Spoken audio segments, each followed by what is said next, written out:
नमस्कार दोस्तों, स्वागत करता हूं ताजकेयर इंस्टीट्यूट के महत्वपूर्ण प्रश्नों जीके के महत्वपूर्ण प्रश्नों की श्रृंखला में। आज मैं बात कर रहा हूं आपसे कला एवं संस्कृति से जुड़े हुए बहुत ही महत्वपूर्ण प्रश्नों की।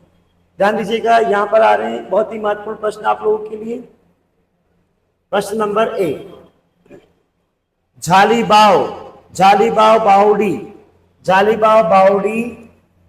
और मामादेव का कुंड निम्न में से किस दुर्ग में स्थित है? ध्यान दीजिएगा, झालीबाव बावड़ी और मामादेव का कुंड जो है ये हमारे राजस्थान के एक बहुत ही महत्वपूर्ण किले कुंभलगढ़ में स्थित है। कहां पर स्थित है? कुंभलगढ़ में। ध्यान दीजिएगा, मैं दो बातें बताना चाहूंगा आपको कुंभलगढ़ के किले के बारे में। ये जो कुंभलगढ़ है आपका, इसका निर्माता, कुंभलगढ़ किले का जो निर्माता है वो निर्माता हो जाएगा आपका राणा कुंभा। कुंभलगढ़ किले का निर्माता कौन है? तो राणा कुंभा। राणा कुंभा ने इस किले का निर्माण, ध्यान दीजिएगा, राणा कुंभा ने इस किले का निर्माण अब ये नागौर विजय के उपलक्ष्य में, कौन सी विजय की थी राणा कुंभा ने? नागौर विजय।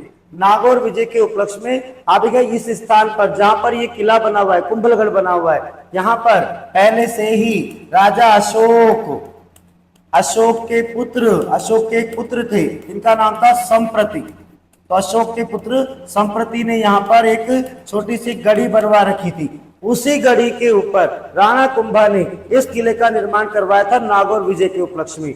और राणा कुंभा ने ये जो किला बनवाया है इसका नाम उसने अपनी पत्नी, राणा कुंभा की पत्नी का नाम है कुंभल देवी के नाम पर करवाया था। अब आप देखिए, ये जो किला है ये कई सारी पहाड़ियों पर बना हुआ है, गिरि दुर्ग की श्रेणी में आता है। तो अब ये जो दुर्ग है ये कौन सा दुर्ग है आपका? गिरि दुर्ग। एक तो है गिरि दुर्ग और अभी साथ ही में है यहाँ पर ये पारधी दुर्ग। गिरि दुर्ग का मतलब तो हो जाता है वह किला जो ऊंचे पर्वत पर स्थित है, और पारधी दुर्ग का मतलब हो जाता है कि वह किला जिसके चारों तरफ क्या है? विशाल परकोटा बना हो। वैसे हालत में ये गिरि दुर्ग की श्रेणी में भी आता है और पारधी दुर्ग की श्रेणी में भी आता है। यहाँ पर गिरि यानी बहुत सारी छोटी छोटी पहाड़ियां है, जैसे एक तो है गंधमादन पहाड़ी, एक है यहाँ पर श्वेत पहाड़ी, एक है यहाँ पर नीलवंत पहाड़ी, एक है यहाँ पर हेमकूट पहाड़ी। और ये सारी पहाड़ियां जो है आप इन सारी पहाड़ियों पर ये किला राणा कुंभा ने बनवाया। अब आप ये जो किला है आपका कुंभलगढ़, इस किले को कई सारे नामों से जाना जाता है। एक तो इसको कहा जाता है कुंभलपुर, एक तो इसको क्या कहा जाता है? कुंभलपुर। मैं फिर याद दिलाना चाहूंगा आपको कि राणा कुंभा ने ये किला बनाया तो ये अपने नाम पर नहीं बनाया, इसकी पत्नी का नाम भी था कुंभल देवी के नाम पर बनवाया, तो कुंभलपुर कहा गया इसको। अब इसको माहौर कहा जाता है, बहुत बड़ा किला है, माहौर कहा जाता है। इसे मच्छेंद्र भी कहा जाता है, इसे क्या कहा जाता है? मच्छेंद्र। और अब ये जो किला है इसको कमल मीर भी कहा जाता है, इस किले को कमल मीर के नाम से भी जाना जाता है। साथ ही इस किले को कहा जाता है मेवाड़ की संकटकालीन राजधानी, मेवाड़ की संकटकालीन राजधानी भी इसे कहा जाता है, मेवाड़ की संकटकालीन राजधानी भी इसे कहा गया। तो ध्यान रखना, ये जो किला है आपका ये है कौन सा? कुंभलगढ़। ध्यान दीजिएगा, यहाँ पर दो बातें मैं और बताना चाहूंगा आपको। कुंभलगढ़ राणा कुंभा ने बनाया नागौर विजय के उपलक्ष्य में, राजा अशोक के पुत्र संप्रति के द्वारा बनवाई गई गढ़ी के ऊपर। गिरि दुर्ग भी है और पारधी दुर्ग भी है। तो गिरि दुर्ग का मतलब यहाँ पर पहाड़ी पर स्थित है किला, तो यहाँ पर कई सारी पहाड़ियां जिसमें गंधमादन प्रमुख पहाड़ी है, श्वेत है, एक नीलवंत पहाड़ी और एक हेमकूट पहाड़ी है। इस किले को किन किन नामों से जाना जाता है? तो इसको कुंभलपुर कहा जाता है, माहौर कहा जाता है, इसको मच्छेंद्र कहा जाता है, इसको कमल मीर कहा गया, इसे कहा गया मेवाड़ की संकटकालीन राजधानी। और देखिएगा, ये जो आपका किला है कुंभलगढ़, इस कुंभलगढ़ का वास्तुकार, इस कुंभलगढ़ का वास्तुकार जो है वो है आपका मंडन। इसका वास्तुकार कौन है? तो इसका वास्तुकार है मंडन मिश्र। इसका वास्तुकार कौन है? तो इसका वास्तुकार है मंडन मिश्र। और ध्यान दीजिएगा, ये जो किला है आपका, इस किले की तुलना कर्नल जेम्स टोड ने यूरोप के एट्रुस्कन दुर्ग से की है। कौन से दुर्ग से की है? एट्रुस्कन दुर्ग से। ध्यान दीजिएगा, पिछले मॉडल पेपर में मैंने रोम का टार्जन महल बताया था, क्षमा चाहूंगा वहां गलती हो गई थी। ध्यान रखना, कर्नल जेम्स टोड जो है उन्होंने इस दुर्ग की तुलना यूरोप के एट्रुस्कन दुर्ग से की है। किससे की है? एट्रुस्कन दुर्ग से की है। और अब आप देखिएगा, ये जो किला है इस किले के चारों तरफ एक 36 किलोमीटर का परकोटा बना हुआ है। इस किले के चारों तरफ एक 36 किलोमीटर का परकोटा बना हुआ है और इस परकोटे की चौड़ाई इतनी है कि इस परकोटे पर एक साथ 4 घुड़सवार, कितने घुड़सवार, 4 घुड़सवार एक साथ चल सकते हैं। और अभी के इस कुंभलगढ़ के परकोटा जो 36 किलोमीटर का है, इस परकोटे को भारत की महान दीवार कहा जाता है। इसको क्या कहा जाता है? तो भारत की महान दीवार के नाम से इसे जाना जाता है। अब आप देखिएगा, ये जो आपका किला है, इस किले में राणा कुंभा जो थे उन्होंने अपने खुद के पर्सनली शाही निवास के लिए, निजी निवास के लिए, प्राइवेट रहने के लिए, आप देखिएगा इस किले के अंदर उन्होंने एक कटारगढ़ नामक महल बनाया था। राणा कुंभा ने यहाँ पर बनाया था एक कटारगढ़ नामक महल। इसी कटारगढ़ का है मामादेव, इसी कटारगढ़ में है मामादेव का कुंड। इसी कटारगढ़ में क्या बना हुआ है? मामादेव का कुंड। तो इसी मामादेव कुंड के पास, कटारगढ़ के मामादेव कुंड के पास, राणा कुंभा के बड़े पुत्र उदा ने राणा कुंभा की हत्या कर दी। राणा कुंभा की हत्या करने वाला कौन था? राणा कुंभा का ही बड़ा बेटा, जिसका नाम है उदयकर्ण, मेवाड़ का पितृहंता शासक। तो ये कटारगढ़ जो है वहीं पर है मामादेव का कुंड। उसी मामादेव कुंड के पास कुंभा की, उसके बड़े पुत्र उदा ने क्या कर दी थी? हत्या कर दी थी। तो एक बात तो ये हो जाती है। अब आपने ये जो कटारगढ़ महल है आपका यहाँ पर, ये जो कटारगढ़ है, इसी कटारगढ़ को मेवाड़ की तीसरी आंख भी कहा जाता है। इसी कटारगढ़ को क्या कहा जाता है? मेवाड़ की तीसरी आंख। मेवाड़ की तीसरी आंख के नाम से भी इसे जाना जाता है। तो मेवाड़ की तीसरी आंख पूछे तो वो कटारगढ़ है, और कटारगढ़ विकल्प में नहीं तो आप क्या लगा देंगे? कुंभलगढ़। अब आप ना ये जो कटारगढ़ है, इसी कटारगढ़ में है बादल महल। इसी कटारगढ़ में क्या है? बादल महल। तो इसी कटारगढ़ के बादल महल में 9 मई 1540 को 9 मई 1540 को राणा प्रताप का जन्म हुआ था। महाराणा प्रताप का जन्म भी, ध्यान रखना, महाराणा प्रताप का जन्म भी इसी कुंभलगढ़ के कटारगढ़ के बादल महल में हुआ था। कब हुआ था? तो 9 मई 1540, क्योंकि इनके पिताजी उदय सिंह का लालन पालन और राज्याभिषेक भी इसी किले में हुआ था। ध्यान रखना, ये जो किला है आपका कुंभलगढ़ का, इसके बारे में अबुल फजल ने एक बहुत इंपॉर्टेंट स्टेटमेंट दिया है। बहुत इंपॉर्टेंट सा स्टेटमेंट दिया था। क्या कहा था इन्होंने कहा था कि यह किला इतनी बुलंदी पर बना हुआ है। बुलंदी का मतलब क्या होता है? तो ऊंचाई। इतनी बुलंदी पर बना हुआ है कि नीचे से ऊपर देखने पर, नीचे से ऊपर की ओर देखने पर, नीचे से ऊपर देखने पर अब ये सिर की पगड़ी भी नीचे गिर जाती है। सिर की जो पगड़ी है वो भी क्या हो जाती है? नीचे गिर जाती है। ऐसा किसने कहा है? तो अबुल फजल ने कहा है। बताओ किस किले का है? तो कुंभलगढ़ किले का है। अबुल फजल ने लिखा है इस किले के बारे में कि यह किला इतनी बुलंदी पर बना हुआ है कि नीचे से ऊपर देखने पर सिर की पगड़ी भी नीचे गिर जाती है। तो ये कुंभलगढ़ का किला है, बहुत इंपॉर्टेंट किला है हमारी परीक्षा के लिए। ध्यान दीजिएगा, दो बातें मैं बता रहा हूं आपको। एक तो क्या बता रहा हूं कि ये कुंभलगढ़, ध्यान देना, जालीबाल बावड़ी, प्रश्न के अनुसार जालीबाल बावड़ी और मामादेव का कुंड किस किले में? तो ये किस किले में? तो कुंभलगढ़ में। अच्छा, इस किले को किसने बनवाया है? तो राणा कुंभा ने नागौर विजय के उपलक्ष्य में राजा अशोक के पुत्र संप्रति के द्वारा बनवाई गई गढ़ी के ऊपर ही इसका निर्माण अपनी पत्नी कुंभल देवी के नाम पर करवाया था। ये गिरिदुर्ग भी है और पारिद दुर्ग भी है। गिरिदुर्ग होने के क्यों है? क्योंकि यहाँ पर बहुत सारी पहाड़ियां हैं, गंधमादन पहाड़ी, श्वेत पहाड़ी, नीलवंत पहाड़ी, हेमकूट पहाड़ी, तो ये गिरिदुर्ग है। दूसरी बात तो है कि ये पारिद दुर्ग है। क्यों है? क्योंकि इस किले के चारों तरफ क्या बना हुआ है? एक 36 किलोमीटर का परकोटा बना हुआ है, जिस पर एक साथ 4 घुड़सवार एक साथ चल सकते हैं। इसे भारत की महान दीवार कहा जाता है। फिर आप देखिएगा, ये जो किला बता रहा हूं इसमें इसके उपनाम क्या क्या है? तो कुंभलपुर इसको कहा गया, माहौर कहा गया, इसको मच्छिंद्र कहा गया, इसको कमल मीर कहा गया, और इसको कहा जाता है मेवाड़ की संकटकालीन राजधानी, क्योंकि जब भी मेवाड़ के राजाओं पर संकट आया तो उन्होंने यहीं पर आकर शरण ली थी। आगे मैंने बात की आपसे, इस किले का वास्तुकार कौन है? तो मंडन है। कर्नल जेम्स टोड ने इस दुर्ग की तुलना किससे की? तो यूरोप के एट्रुस्कन दुर्ग से इसका कंपैरिजन किया है। इस किले के चारों तरफ 36 किलोमीटर का परकोटा है, जिस पर एक साथ 4 घुड़सवार चल सकते हैं। इसे भारत की महान दीवार, the great wall of India कहा जाता है। अभी इस किले में कुंभा ने अपने निजी निवास के लिए कटारगढ़ बनाया था। वही उसी के कटारगढ़ के मामादेव कुंड के पास कुंभा के बड़े पुत्र उदयकर्ण ने राणा कुंभा की हत्या कर दी थी। तो ये मेवाड़ का पितृहंता का शासक हो गया। और इसी कटारगढ़ को मेवाड़ की तीसरी आंख भी कहा जाता है। मेवाड़ की तीसरी आंख, ध्यान रखना, अगर कटारगढ़ नहीं है तो कुंभलगढ़, और कुंभलगढ़ नहीं है तो फिर कटारगढ़ का उत्तर हो जाएगा। ध्यान रखना, इसी कटारगढ़ के बादल महल में 9 मई 1540 को राणा प्रताप का जन्म हुआ था। कब हुआ था? तो 9 मई 1540 को। अच्छा, अबुल फजल जो है उसने इस किले के बारे में लिखा है कि ये किला इतनी बुलंदी पर बना हुआ, ऊंचाई पर बना हुआ है कि नीचे से ऊपर देखने पर सिर की पगड़ी भी नीचे गिर जाती है। तो बताइए कौन से किले की बात कर रहा हूं मैं? कुंभलगढ़। ठीक है, ये आपका हो जाएगा कुंभलगढ़।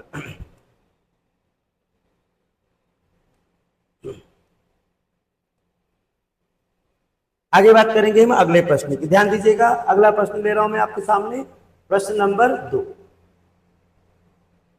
यहां पर आ रहा है प्रश्न नंबर 2। प्रश्न नंबर 2 क्या है? ध्यान दीजिएगा, क्या कह रहा है?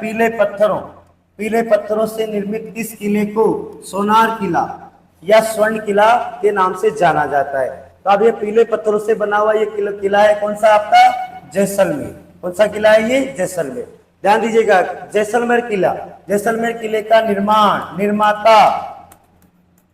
का निर्माता है राव जैसल। जैसलमेर किले का निर्माण किसने प्रारंभ करवाया? राव जैसल। जैसल से बना जैसलमेर, पर इसको पूर्ण करवाया था अभिगयसी राव जैसल के पुत्र शालिवाहन द्वितीय ने। इसको पूरा किसने करवाया? प्रारंभ तो इसने करवाया, पर इसको पूर्ण करवाने वाला कौन है? तो वो है शालिवाहन द्वितीय। शालिवाहन द्वितीय। और ये शालिवाहन द्वितीय कौन है? तो ये है आपका इसी जैसल का पुत्र। प्रारंभ करवाया राव जैसल ने, इसको पूर्ण करवाया था किसने? तो शालिवाहन द्वितीय ने, इसके पुत्र शालिवाहन द्वितीय ने।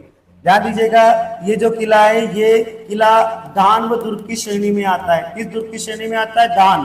क्यों आता है? क्योंकि यहाँ पर ये किला रेत में बना हुआ है। रेत, इसके चारों तरफ क्या है? रेत ही रेत है। तो ये आप धान व दुर्ग की श्रेणी में आता है। अब ये जो किला है, इस किले को कई सारे नामों से जाना जाता है। इसको सोनार किला कहा जाता है, इसको स्वर्ण किला कहा जाता है, अब इसको जैसानगढ़ कहा जाता है, इसको कहा जाता है सोनार किला, इसको कहा जाता है गलियों का दुर्ग। इसको कौन सा कहा जाता है? गलियों का दुर्ग कहा जाता है। इस किले को कहा जाता है रेगिस्तान का गुलाब। इस किले का नाम है रेगिस्तान का गुलाब। इसको कहा जाता है राजस्थान का अंडमान निकोबार। राजस्थान का अंडमान निकोबार भी इस किले को कहा जाता है। तो ये भी इसका उपनाम हो जाएगा। इसके बाद आप ध्यान दीजिएगा, ये जो किला है आपका, ये किला, इस किले के बारे में कहा जाता है कि इस किले में वही व्यक्ति पहुंच सकता है जिसकी पत्थर की टांगे हो, पत्थर के पैर, इसके क्या हो? पत्थर के पैर हो।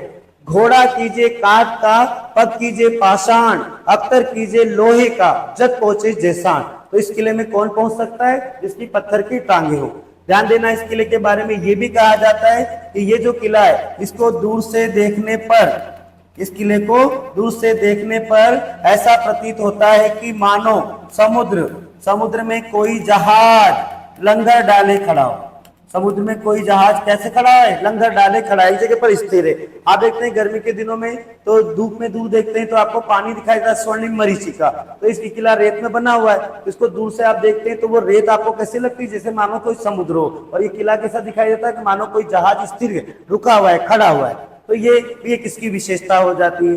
फिर आप देखिएगा, ये जो आपका किला है, इस किले का निर्माण बड़े बड़े पीले पत्थरों को, ध्यान देना, बड़े बड़े पीले पत्थरों को चूने की जगह जिप्सम का प्रयोग करके और इसका निर्माण किया गया है। तो ये जो जिप्सम है, ये पीला जो पत्थर है, पीले पत्थर के कारण ये धूप पड़ने पर, सूर्य की रोशनी पड़ने पर सोने जैसा चमकता है, इसलिए इसको सोनार किला कहते हैं, स्वर्ण किला कहते हैं। तो पीले पत्थरों के कारण इसकी डिजाइन कैसी होती है? सोने के जैसे, इसलिए इसको सोनार किला कहा जाता है। पर इस किले के निर्माण में चूने की जगह जिप्सम का प्रयोग किया है, जिप्सम से चिपकाकर इस किले का निर्माण किया गया है। इस किले में सबसे ज्यादा 99 बुर्जें हैं। इस किले में सबसे ज्यादा कितनी बुर्जें? 99 बुर्जें। एक विशेषता यह है कि इस किले में 2.5 शाखे हुए हैं। इस किले में क्या हुए, 2.5 साके यानी 2.5 जौहर हुए। 2 तो पूर्ण साके हुए और एक आधा साका हुआ है, अर्ध साका हुआ है। तो कुल मिलाकर 2.5 साके या 2.5 जौहर किस किले में हुए, तो ये भी आपके जैसलमेर में हुए। ये जो आपका जैसलमेर का किला है, अब ये जैसलमेर का किला जो है, इसके अंतर्गत इसके इसमें अब ये एक जिनदत्त सूरी ग्रंथ भंडार स्थित है।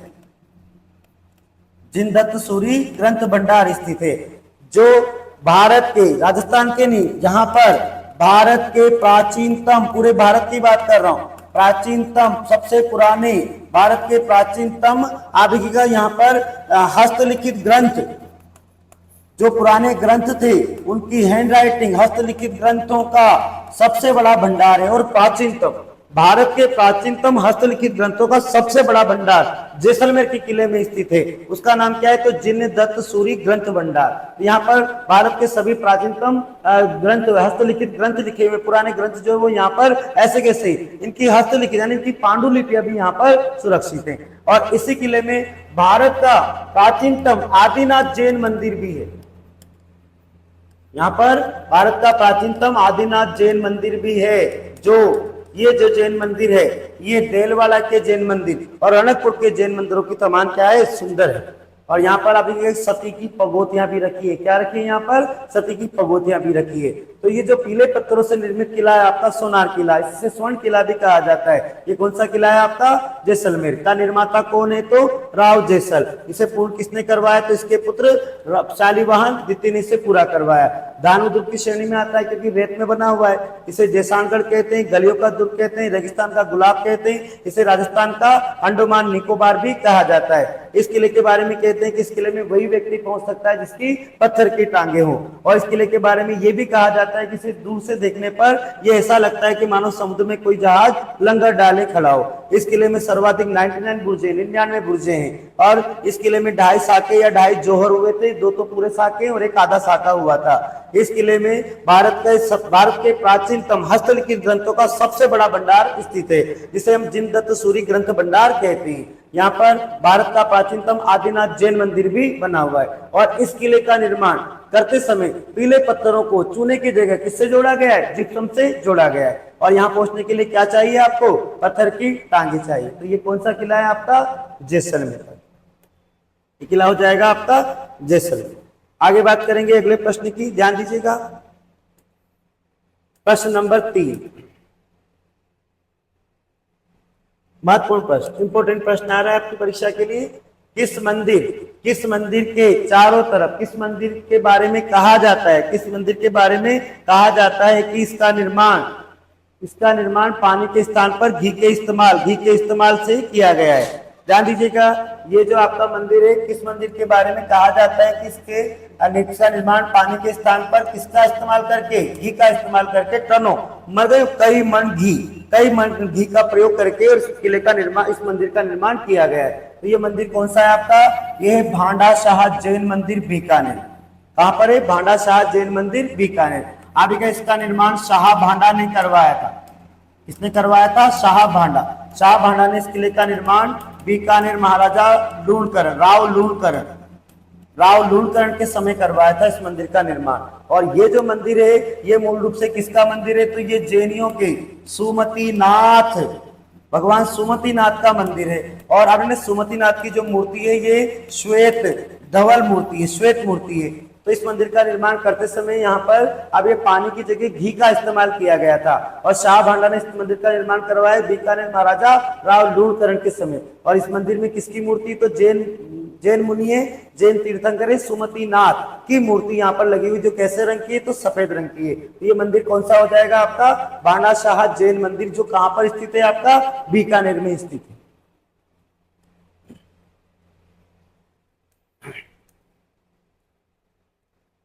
प्रश्न नंबर 4, राजस्थान का कौन सा मंदिर चूहों का मंदिर कहलाता है।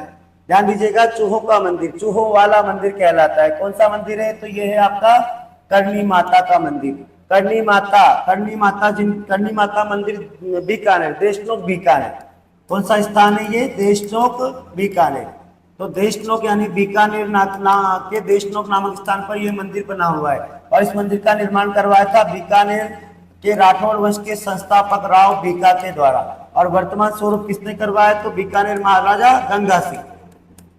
वर्तमान स्वरूप किसने निर्मित करवाया? तो बीकानेर महाराजा हैं आपके गंगा सिंह। बीकानेर के अंतिम राजा महाराजा गंगा सिंह ने इस मंदिर का अभी वर्तमान स्वरूप बनवाया। वर्तमान स्ट्रक्चर जो है वो बीकानेर महाराजा गंगा सिंह ने इसको कंप्लीट कराया। स्थान पहले बनाया किसने? राव बीका। अब आप इस मंदिर में असंख्य चूहे पाए जाते हैं, बहुत सारे चूहे पाए जाते हैं। ये जो करणी माता है, इन करणी माता का मूल नाम है रिधुबाई। इनका मूल नाम क्या बताया गया है? रिधुबाई। अब आप देखिएगा ये जो मंदिर है इसमें ये जो चूहे पाए जाते हैं, इसमें असंख्य चूहे, बहुत सारे चूहे पाए जाते हैं। तो इन चूहों को चारण जाति के लोग अपना पूर्वज मानते हैं। इन चूहों को चारण जाति के लोग क्या मानते हैं? अपना पूर्वज मानते हैं, क्योंकि करणी माता के जो भी वंशज हैं उन्होंने कहा था कि मेरे वंशज मेरे ही मंदिर में चूहे बनकर मेरी सेवा करेंगे। तो ये जो वर्तमान चारण जाति के लोग हैं इन चूहों को क्या मानते हैं? अपना पूर्वज मानते हैं। और ध्यान दीजिएगा ये जो चूहे हैं, इन चूहों में जो सफेद चूहे होते हैं, कौन से चूहे? सफेद चूहे होते हैं, उन्हें काबा कहते हैं। सफेद चूहों को क्या बोलते हैं? काबा। और इनके दर्शन जो है वो शुभ माने जाते हैं। इन सफेद चूहों के दर्शन क्या माने जाते हैं? बहुत शुभ माने जाते हैं। तो इस मंदिर में जो सफेद चूहे पाए जाते हैं उनको काबा कहते हैं, उनके दर्शन शुभ माने जाते हैं। करणी माता चारण जाति की कुल देवी है। करणी माता किसकी कुल देवी है? तो ये चारण जाति की कुल देवी है और ये बीकानेर के राठौड़ वंश की आराध्य देवी, क्योंकि बीकानेर के संस्थापक राव बीका ने इस मंदिर का निर्माण करवाया था। आराध्य देवी मानी जाती है उनकी, और चारण जाति की क्या मानी जाती है? कुल देवी। अब आप देखिएगा यहाँ पर जो मेला लगता है वो मेला लगेगा 2 बार, वर्ष में 2 बार मेला लगता है। एक तो आप देखिएगा चैत्र के नवरात्र में और एक लगेगा अश्विन के नवरात्र में। 2 नवरात्र आते हैं, एक तो चैत्र के नवरात्र और एक अश्विन के नवरात्र में यहाँ पर विशाल मेले का आयोजन किया जाता है। तो ये चूहों वाली देवी है, चूहों वाला मंदिर है। कौन सा मंदिर है? तो करणी माता का। देशनोक बीकानेर में किसने बनाया? राव बीकानेर। इसका वर्तमान स्ट्रक्चर किसने बनवाया? तो बीकानेर महाराजा गंगा सिंह ने। बीकानेर महाराजा गंगा सिंह ने वर्तमान स्ट्रक्चर बनवाया। करणी माता का मूल नाम क्या है? तो रिधुबाई। अब इस मंदिर में असंख्य चूहे पाए जाते हैं जिसे चारण जाति के लोग अपना पूर्वज मानते हैं। और इन चूहों में जो सफेद चूहे होते हैं उनको काबा कहते हैं, उनके दर्शन शुभ माने जाते हैं। चारण, ये करणी माता जो है वो चारण जाति की कुल देवी है और ये बीकानेर के राठौड़ वंश की आराध्य देवी है। साथ ही साथ यहाँ पर 2 वर्ष में 2 बार मेला लगता है, एक तो चैत्र के नवरात्रों में और एक अश्विन के नवरात्रों में। तो ये कौन सी देवी है आपकी? करणी माता, चूहों वाली देवी। आगे चलते हैं अगले प्रश्न पर। प्रश्न नंबर 5। अजमेर शरीफ दरगाह में बुलंद दरवाजा निम्न में से किसने बनवाया था? अजमेर शरीफ, ध्यान देना, अजमेर शरीफ, ये जो अजमेर शरीफ की दरगाह है मोइनुद्दीन चिश्ती, ख्वाजा मोइनुद्दीन चिश्ती। तो ख्वाजा मोइनुद्दीन चिश्ती जो है इनका जन्म हुआ था सफर माह की 8वीं तारीख को संदेरी गांव ईरान, और ये पृथ्वीराज चौहान के शासनकाल में आए थे अजमेर। तो अभी के ये जो आपके अजमेर शरीफ की दरगाह है, इस दरगाह में सुल्तान महमूद खिलजी ने आबिके का बुलंद दरवाजे का निर्माण करवाया था। कौन से दरवाजे का निर्माण करवाया था? बुलंद दरवाजे का निर्माण करवाया था। तो एक तो बुलंद दरवाजा हो गया जो किसने बनवाया है? सुल्तान महमूद खिलजी ने। इसके बाद दूसरा दरवाजा है यहाँ पर निजाम दरवाजा। तो ये निजाम दरवाजा बनाया हैदराबाद के निजाम। किसने बनाया? तो हैदराबाद के निजाम ने इस दरवाजे का निर्माण करवाया। एक दरवाजा है यहाँ पर शाहजहानी दरवाजा, यहाँ पर एक दरवाजा और इसका नाम क्या है? शाहजहानी दरवाजा। तो ये शाहजहानी दरवाजा जो है वो शाहजहां ने बनवाया। कब बनवाया? ये शाहजहां ने बनवाया 1615-16 के आसपास। 1615-16 के आसपास शाहजहानी दरवाजा बनाया था शाहजहां ने। और अभी ना अजमेर शरीफ दरगाह का निर्माण प्रारंभ करवाया था इल्तुतमिश ने। निर्माण प्रारंभ करवाया था किसने? इल्तुतमिश। और इसको पूरा करवाया था गयासुद्दीन खिलजी ने। किसने करवाया था? गयासुद्दीन खिलजी ने। तो निर्माण प्रारंभ करवाया इल्तुतमिश ने और इसको पूरा करवाया था गयासुद्दीन खिलजी ने। उसी के वंशज थे महमूद खिलजी, इन्होंने यहाँ पर क्या बनवाया था? बुलंद दरवाजा। एक यहाँ पर निजाम दरवाजा है जो हैदराबाद के निजाम ने बनवाया है, एक शाहजहानी दरवाजा जो किसने बनाया है? शाहजहां। इस दरगाह शरीफ को किसने प्रारंभ करवाया था बनवाना? तो वो थे आपके इल्तुतमिश। अच्छा, यहाँ पर ख्वाजा मोइनुद्दीन चिश्ती का जो मेला लगता है, मेला उर्स, यहाँ पर मेला भरता है ख्वाजा साहब का मेला जो भरता है, देखिएगा ख्वाजा साहब का मेला, ख्वाजा साहब का मेला भरता है रज्जब माह। कौन से माह में भरता है? रज्जब माह की 1 से 6 तारीख को यहाँ पर ख्वाजा साहब का मेला भरता है। और इस मेले का प्रारंभ कौन करता है? तो इसका मेले का प्रारंभ करता है, अभी इसका मेले का प्रारंभ करेगा आपको भीलवाड़ा का गोरी परिवार।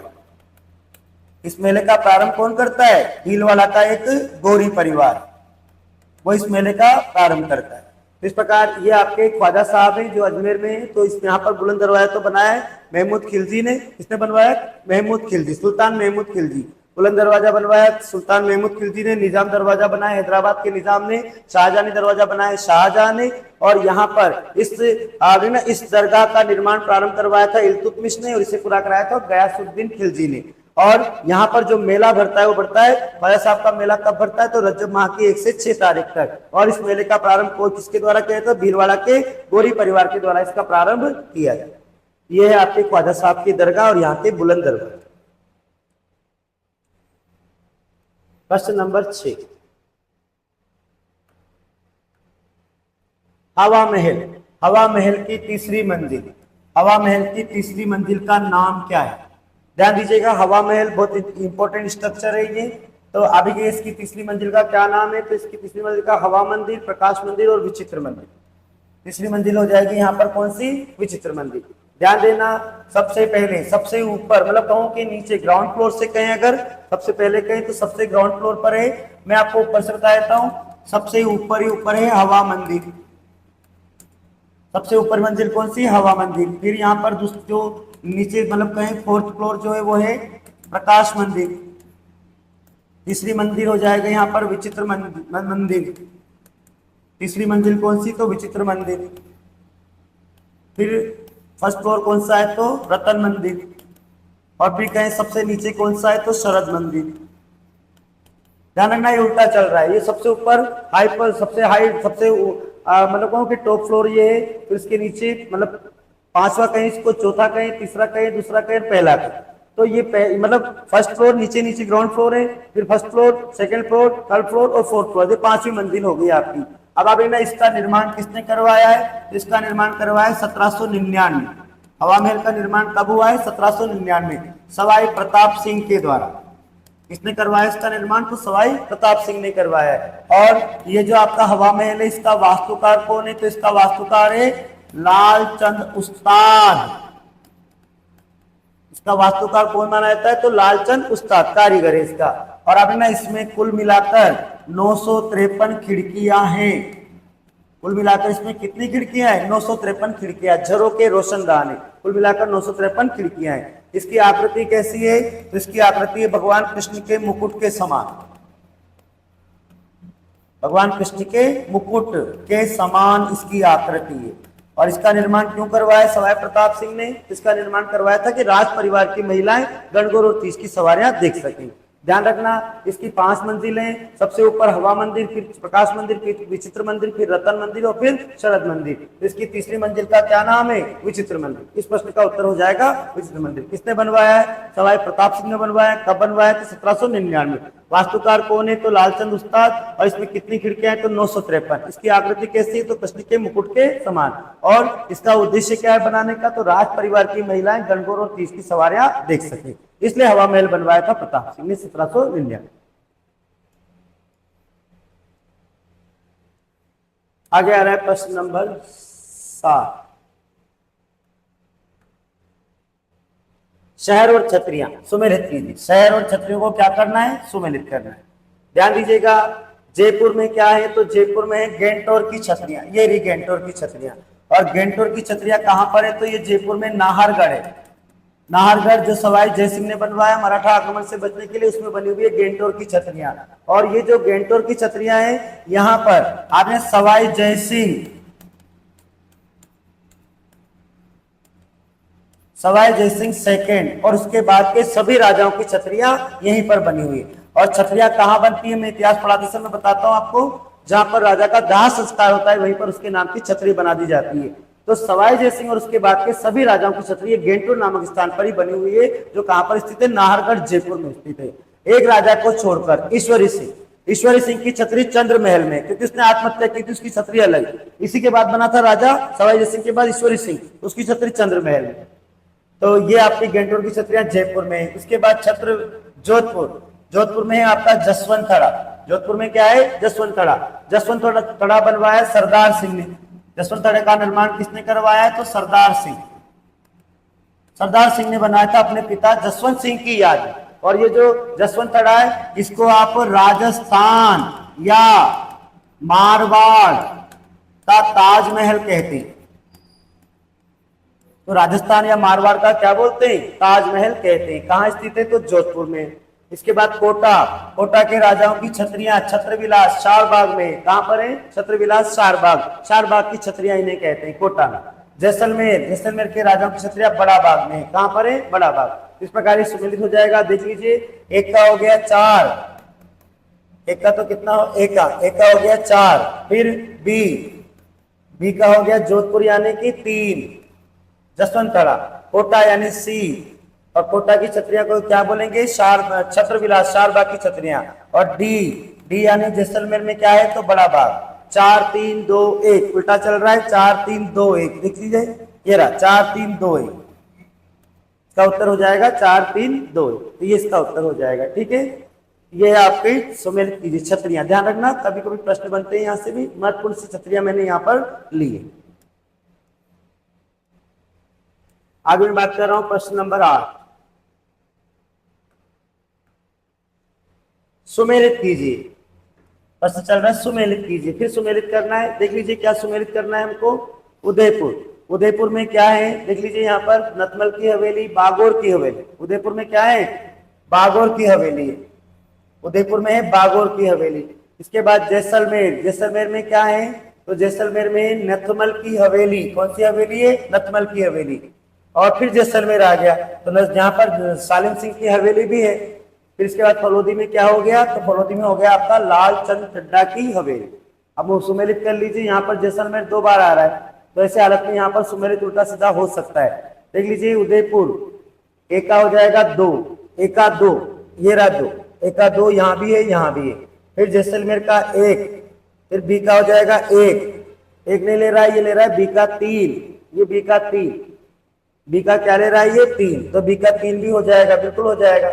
फिर सी का हो जाएगा 1, एक ही बात है, और डी का हो जाएगा 3, एक ही बात है। ध्यान देना, इसको इस प्रकार से सुमेलित कर लेंगे हम, तो ये बी का 3 बता रहा है, तो इसको इस प्रकार से सुमेलित कर लेंगे। दोबारा कर लेते सुमेलित, देख लीजिए।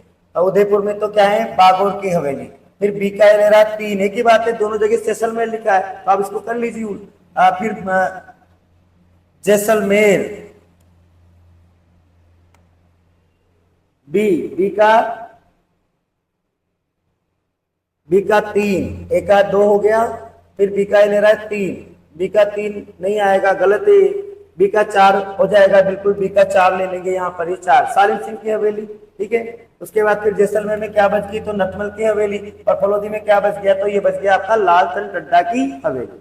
अब ये किस प्रकार सुमेलित हो रहा है, तो अभी ए का क्या आ रहा है, बागोर की हवेली, तो 2 आ गया। फिर बी का ले रहा है ये 1 2 3 4 लिया इसने, बी का 4। फिर सी का क्या ले रहा है, ये सी का यानी जैसलमेर में फिर क्या ले रहा है, ये नथमल की हवेली यानी 1। और डी का क्या ले रहा है यहाँ पर, ये फलोदी का हो जाएगा 3।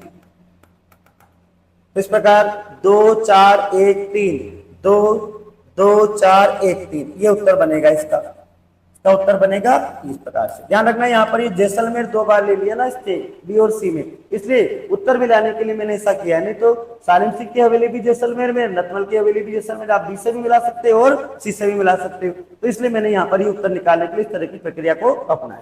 तो यहाँ पर जैसलमेर और नथमल की हवेली और सालिम सिंह की हवेली दोनों जैसलमेर में, 2 विकल्प है, तो आप बी ले लो या सी ले लो, एक ही बात है, नाम तो एक ही है। इसलिए यहाँ पर मिलान करने के लिए मैंने इस तरीके से किया। ठीक है, तो इस प्रकार से सुमेलित हो जाए। आगे चलते हैं अगले प्रश्न पर। प्रश्न नंबर 9, प्रश्न नंबर हो जाएगा आपका 9। रामनाथ, रामनाथ तुलसीदास, सवाई राम, लालड़ी दास, लालड़ी दास किस चित्रकला शैली के से संबंधित हैं? तो अब ये सारे कलाकार हैं आपके किससे संबंधित? किशनगढ़, किशनगढ़ चित्र शैली से संबंधित है। अब ये किशनगढ़ चित्र शैली का स्वर्ण काल कहो, विकास कहो, ये सब किसके समय हुआ है? तो ये हुआ है यहाँ के राजा सावन सिंह, महाराजा सावन सिंह, महाराजा सावन सिंह के समय किशनगढ़ चित्रशैली का विकास भी हुआ है और उसका स्वर्ण काल भी सावन सिंह के शासनकाल को कहा जाता है। इन्होंने अपना नाम बदलकर नागरीदास कर लिया था, इन्होंने अपना नाम बदलकर क्या कर लिया था? नागरीदास। अब आप देखिएगा, ये जो सावन सिंह जी थे, इन्हीं की एक दासी हुआ करती थी, इसका नाम था बनी ठनी। तो ये जो बनी ठनी है, इनका संबंध है दिल्ली से। ये सावन सिंह जी की दासी थी, दिल्ली से आई थी।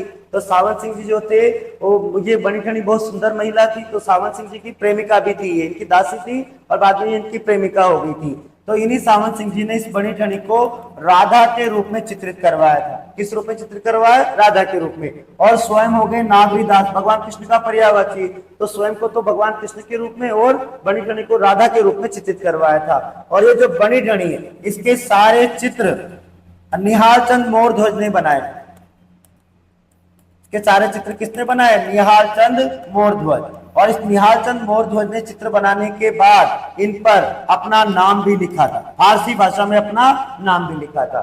तो आप देखिएगा, ये जो आपकी किशनगढ़ चित्र शैली, इसके एक कलाकार तो ये हो गए रामनाथ, एक हो गए तुलसीदास, 3 हो गए आपके सवाई राम, 4 हो गए आपके लालड़ी दास, और ये सबसे प्रमुख कलाकार अगर पूछे आपको तो निहाल चंद मोरध्वज, मोरध्वज निहाल चंद, कुछ भी लिख सकता है वो, निहाल चंद मोरध्वज या मोरध्वज निहाल चंद। और इन्होंने बनाए बनी ठनी के सारे चित्र राधा के रूप में, और उन चित्रों पर अपना इन्होंने फारसी भाषा में नाम भी लिखा था। इसके अलावा अभी यहाँ पर सूर्यध्वज भी है, यहाँ पर एक कलाकार और है जिनका नाम क्या है? सूर्यध्वज। अब आपने ये जो बनी ठनी चित्र शैली है, इसको प्रकाश में लाने का श्रेय, इसको दुनिया के सामने वायरल करने का कार्य किसने किया है? इसको वायरल करने का कार्य किया है doctor Eric Dixon, doctor Eric Dixon, और इनके सहयोगी थे एक जिनका नाम है Fayaz Ali. Doctor Eric Dixon और फैयाज अली ने अभी इसको प्रकाश में लेकर आए, वायरल किया। और ये डॉक्टर एरिक डिक्सन है, इन डॉक्टर एरिक डिक्सन ने ही इस बनी ठनी को, डॉक्टर एरिक डिक्सन ने ही इस बनी ठनी को भारत की मोनालिसा कहा है। क्या कहा है इसको? भारत की मोनालिसा। बनी ठनी को ही भारत की मोनालिसा कहने वाले विद्वान कौन हो जाएंगे? तो डॉक्टर एरिक डिक्सन। किसने कहा इनको? डॉक्टर एरिक डिक्सन ने कहा है। और अभी क्या, ये जो बनी ठनी का चित्र है, इसको लघु आश्चर्य भी कहा जाता है। और बनी ठनी के चित्र पर भारत सरकार ने डाक टिकट भी जारी किया है। बनी ठनी के चित्र पर भारत सरकार ने क्या जारी किया है? तो डाक टिकट भी यहाँ पर जारी हुआ है। ध्यान देना, ये कौन सी शैली है आपकी? किशनगढ़ चित्र शैली। सावन सिंह नागरीदास, सावन सिंह ने नाम बदलकर नागरीदास कर लिया, तो उनके ही शासनकाल को चित्र शैली का स्वर्ण काल कहा जाता है। उनकी एक दासी थी बनी ठनी, जिसका संबंध दिल्ली से। तो ये जो चित्र शैली है बनी ठनी पर ही आधारित, बहुत सुंदर महिला थी। तो सावन सिंह जी ने बनी ठनी को राधा के रूप में और स्वयं को कृष्ण के रूप में चित्रांकित करवाया था। बनी ठनी के सारे चित्र निहाल चंद मोरध्वज ने बनाए थे। और ये जो बनी ठनी है, इसको प्रकाश में लेकर कौन आया? तो डॉक्टर एरिक डिक्सन और फैयाज अली। एरिक डिक्सन ने बनी ठनी को भारत की मोनालिसा कहा है। इसे लघु आश्चर्य भी कहा जाता है। इस पर भारत सरकार ने डाक टिकट भी जारी किया है। इसके अन्य कलाकार में सूर्यध्वज भी हो जाएंगे। और सबसे प्रमुख कलाकार कौन है? तो ये है निहाल चंद मोरध्वज। अन्य कलाकार रामनाथ, तुलसीदास, सवाई राम और लालड़ी दास के अन्य कलाकार हो जाते हैं। ये चित्रशैली कौन सी है आपकी? किशनगढ़ चित्रशैली। ध्यान देना, बहुत इंपॉर्टेंट चित्रशैली है आपकी ये किशनगढ़ चित्रशैली। इसके बाद मैं बात करूंगा अगले प्रश्न की, प्रश्न नंबर 10।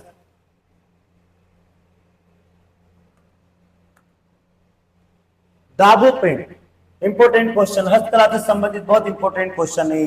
दाबू प्रिंट, दाबू प्रिंट के लिए प्रसिद्ध है। दाबू प्रिंट के लिए कौन सा स्थान प्रसिद्ध है? अभी ये दाबू प्रिंट के लिए प्रसिद्ध है आपका छिपोका अकोला, अकोला गांव चित्तौड़गढ़। कहाँ पड़ता है ये अकोला गांव? तो ये पड़ता है आपका चित्तौड़गढ़, चित्तौड़ में पड़ता है। अभी इस अकोला गांव को छिपोका अकोला भी कहते हैं। इसको क्या बोलते हैं? छिपोका अकोला। तो ये कौन सा गांव दाबू प्रिंट के लिए प्रसिद्ध है? आपका चीपो का अकोला। ध्यान दीजिएगा, दाबू प्रिंट क्या होती है? तो दाबू प्रिंट होती है कि जिस पर कपड़े के जिस स्थान पर रंग नहीं करना है, कपड़े के जिस स्थान पर रंग नहीं करना है वहां पर दाबू प्रिंट किया जाएगा।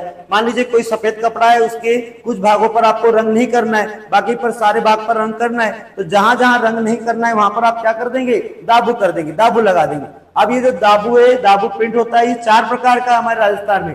सबसे प्रसिद्ध कहाँ का है? तो ये चीपो का अकोला, अकोला गांव चित्तौड़गढ़ का है। यहाँ पर होता है कागज की लुगदी का दाबू। यहाँ पर कौन सा दाबू है? कागज की लुगदी का दाबू, कागज की लुगदी का दाबू। सबसे फेमस दाबू कौन सा है? तो कागज की लुगदी का दाबू है।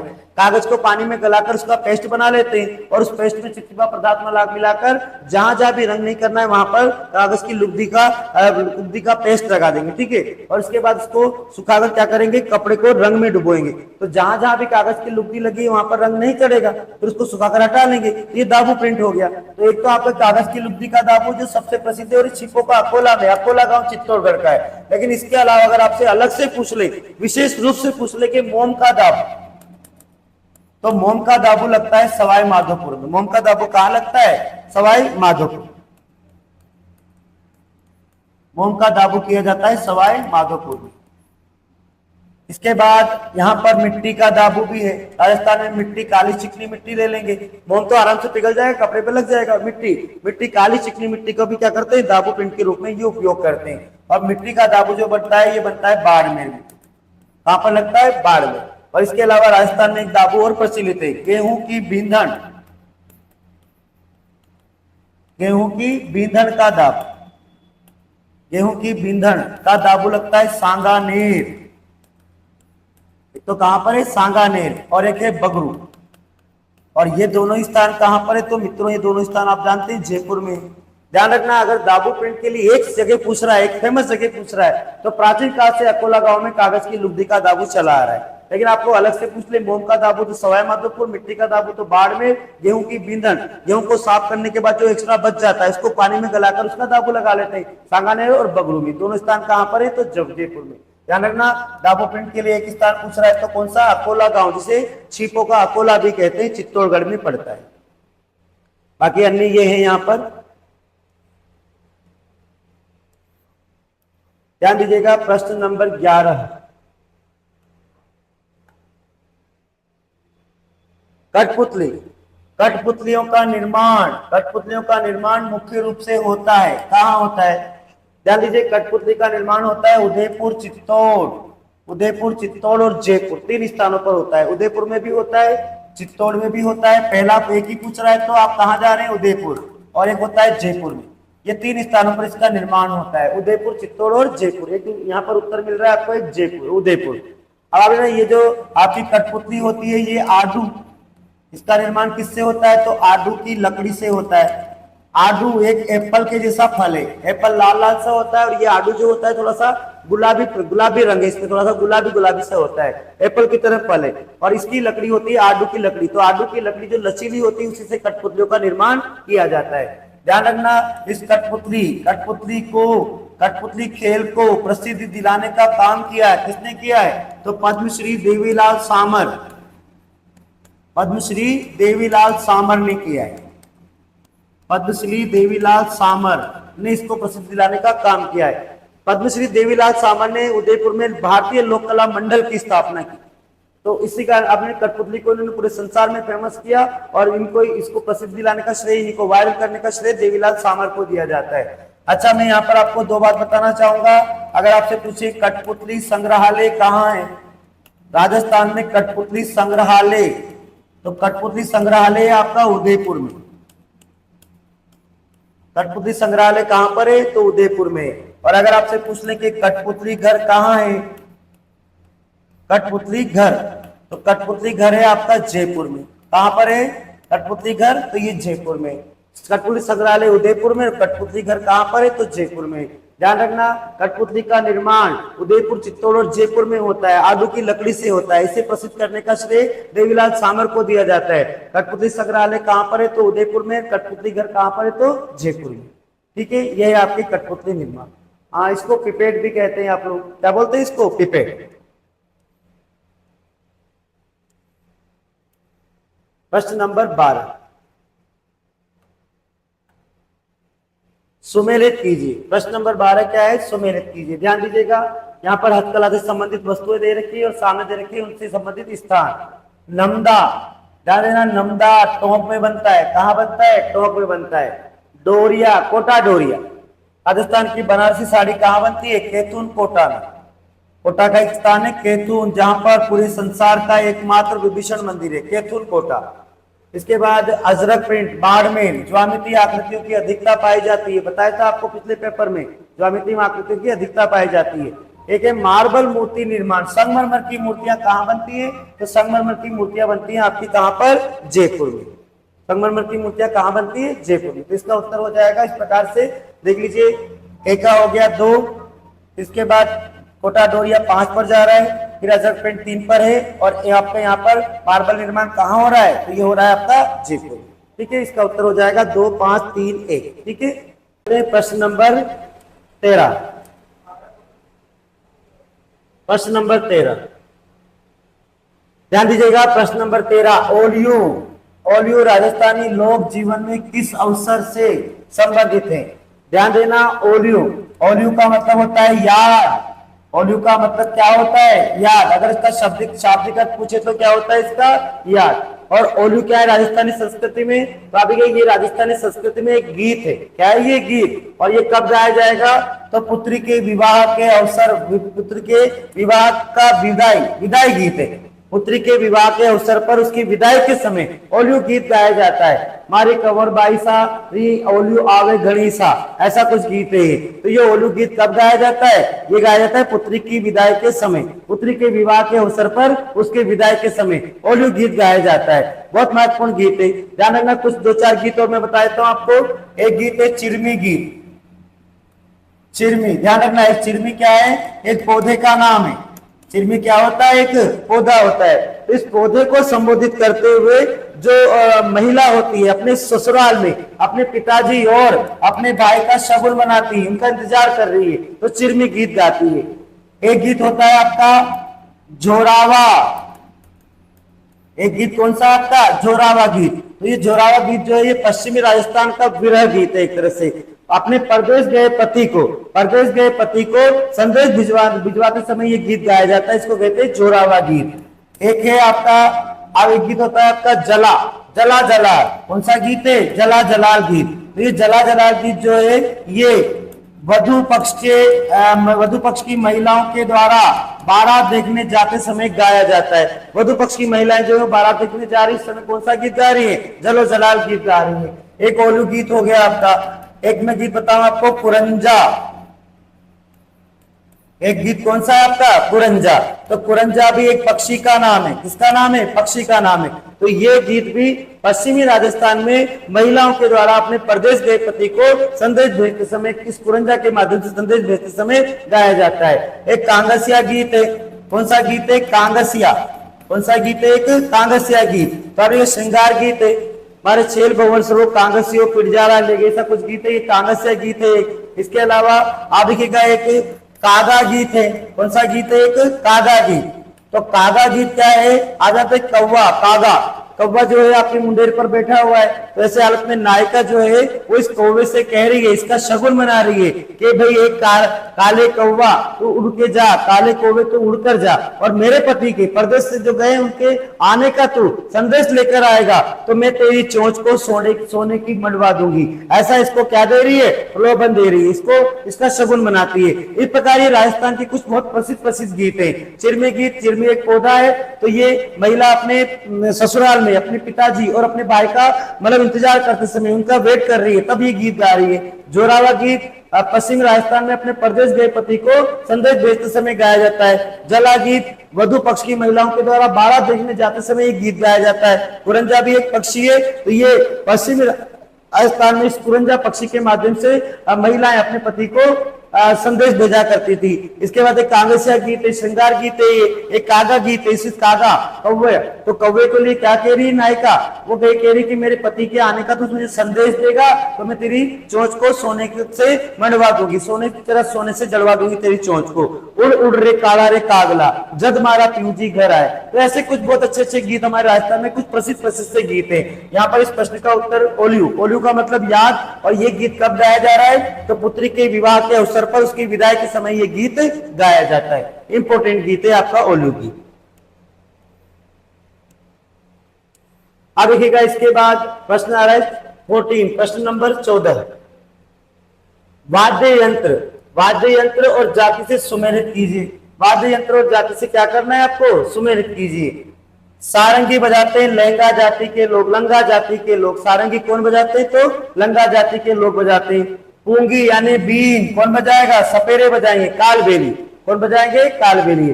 फिर कामायचा बजाया जाता है मांगलियार जाति के द्वारा, किसके द्वारा, मांगलियार जाति के द्वारा।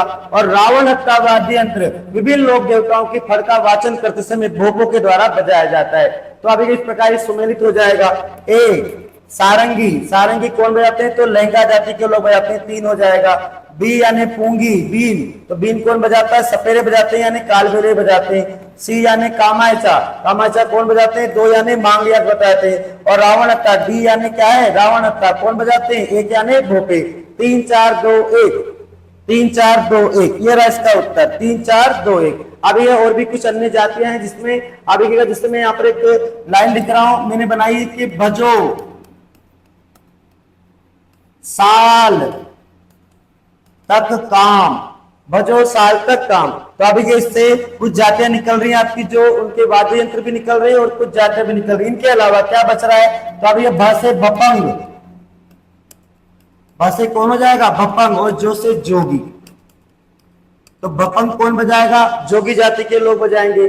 सा से सारंगी और ल से लंगा। सा से तो हो गया सारंगी और ल से हो गया क्या, लंगा जाति के लोग। ये रहा प्रश्न आपका, लंगा जाति के लोग। तक साइलेंट है, का से कामायचा और म से मांगलियार। तो बताइए क्या यहाँ पर मांगलियार जाति के लोग क्या बजाते हैं, तो कामायचा बजाते हैं। बजो साल तक काम। और उसके अलावा आप देख रहे हैं कि यहाँ पर पूंगी है, तो वो कालबेलियों का प्रमुख वाद्य यंत्र है बीन। उसके बाद अब ये रावण हत्ता, ये रावण हत्ता कौन बजाते हैं, तो विभिन्न लोक देवताओं के भोपे उनकी पड़का वाचन करते समय रावण हत्ता वाद्य यंत्र बजाते हैं। इस प्रकार ये सुमेलित हो जाएगा। और एक मैंने वहां पर लिखा है बजो साल तक काम। बबंग, बपंग बजाएंगे कौन, तो जोगी जाति के लोग। सारंग, सा से साल, साल में सा से हो जाएगा सारंगी, ल से लंगा हो गया।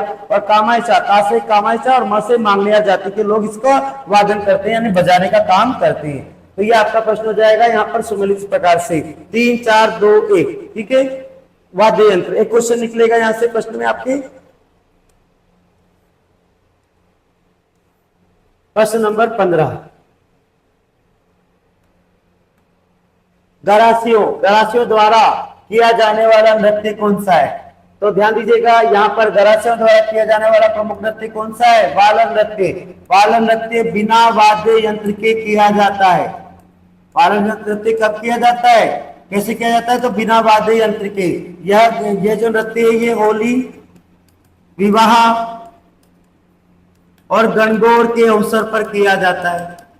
गरासिया जनजाति के द्वारा, गरासिया जनजाति सबसे ज्यादा कहाँ मिलती है, तो सिरोही में होंगे सारे नृत्य। और आप देख रहे हैं कि ये जो नृत्य ये बिना वाद्य यंत्र के किया जाता है होली, विवाह और गणगौर के अवसर पर स्त्री और पुरुषों के द्वारा। स्त्री और पुरुष युगल नृत्य, स्त्री और पुरुषों के द्वारा ये नृत्य किया जाता है। तो एक तो वालन नृत्य हो गया इनका, एक नृत्य हो गया वालन नृत्य। मैं और नृत्य बताया था इनके, एक होता है ज्वारा नृत्य। ज्वारा नृत्य भी युगल नृत्य है यानी स्त्री पुरुष दोनों करेंगे। और ये कब होगा, तो होली के अवसर पर, होली के चारों तरफ घूमते हुए हाथ में गेहूं की बारियां लेकर ये नृत्य किया जाता है। इसके बाद एक होता है मोरिया। कौन सा नृत्य है, मोरिया। तो ये पुरुष प्रधान नृत्य है, पुरुष करेगा इसको विवाह के अवसर पर, गणपति स्थापना के समय पुरुष के द्वारा किया जाएगा, विवाह के अवसर पर गणपति स्थापना के समय। एक है रायण, रायण नृत्य भी पुरुष प्रधान नृत्य पुरुषों के द्वारा किया जाएगा। और कब किया जाएगा, विवाह के अवसर पर, महिला का वेश धारण कर। कैसे किया जाता है ये? महिला का वेश धारण कर। इसके बाद एक है आपका कूद नृत्य। तो कूद नृत्य होगा विवाह के अवसर पर, और उछल कूद करते हुए करेंगी तो कौन करेगा? तो स्त्रियां करेंगी। विवाह के अवसर पर उछल कूद करते हुए कूद नृत्य किया जाता है ग्रासीय महिलाओं के द्वारा। इसके बाद एक लूर नृत्य होता है इनका। एक नृत्य इनका कौन सा? लूर नृत्य। तो ये जो लूर नृत्य है ये भी विवाह के अवसर पर लूर गोत्र, ग्रासीयों में एक गोत्र लूर गोत्र की महिलाओं के द्वारा किया जाता है। लूर गोत्र की महिलाओं के द्वारा आपस में रिश्ता मांगते हुए विवाह के अवसर पर नृत्य किया जाता है। और एक नृत्य है इनका मांडल नृत्य। एक कौन सा नृत्य है? मांडल नृत्य। मांडल नामक वाद्य यंत्र बजाते हुए किया जाता है। तो कुल मिलाकर इनके ये 7 नृत्य हैं ग्रासीय जनजाति के। शंकरिया नृत्य और ये पनिहारी नृत्य जो है ये आपके कालबेलिया के, इसके ये कालबेलिया नृत्य यूनेस्को की विश्व विरासत सूची में शामिल है। और इसकी प्रसिद्ध नृत्यांगना कौन है? तो गुलाबोबाई। और ये जो घुल्ला नृत्य है ये सामाजिक नृत्य है। मारवाड़ में गुल्ला महोत्सव के दौरान, चैत्र कृष्ण अष्टमी गुल्ला महोत्सव के दौरान ये नृत्य किया जाता है। गुल्ला एक छिद्रित मटका होता है जिसमें छिद्रित मटके में जलता हुआ दीपक रखकर महिलाएं इस मटके को सिर पर रखकर घूम घूम कर नृत्य करती है। गुल्ला नृत्य। कौन सा नृत्य? गुल्ला नृत्य। गिंदोली ने इसको प्रारंभ किया था, गुल्ला खां की पुत्री। तो ये गरासियों के सारे नृत्य यहाँ पर मैंने लिखे हैं। बाल नृत्य किसका है? तो गरासियों के जो बिना वाद्य यंत्र के होली विवाह और गणगौर के अवसर पर स्त्री और पुरुषों के द्वारा 2 अर्धवृत्ताकार पद बनाते हुए किया जाता है। इस नृत्य का प्रारंभ कोई पुरुष के द्वारा एक हाथ में छाता और तलवार लेकर किया जाता है। इसे गरासियों का घूमर के बाल नृत्य, बहुत इंपॉर्टेंट नृत्य। आगे चल रहा हूं मैं अगले प्रश्न पर। प्रश्न नंबर 16।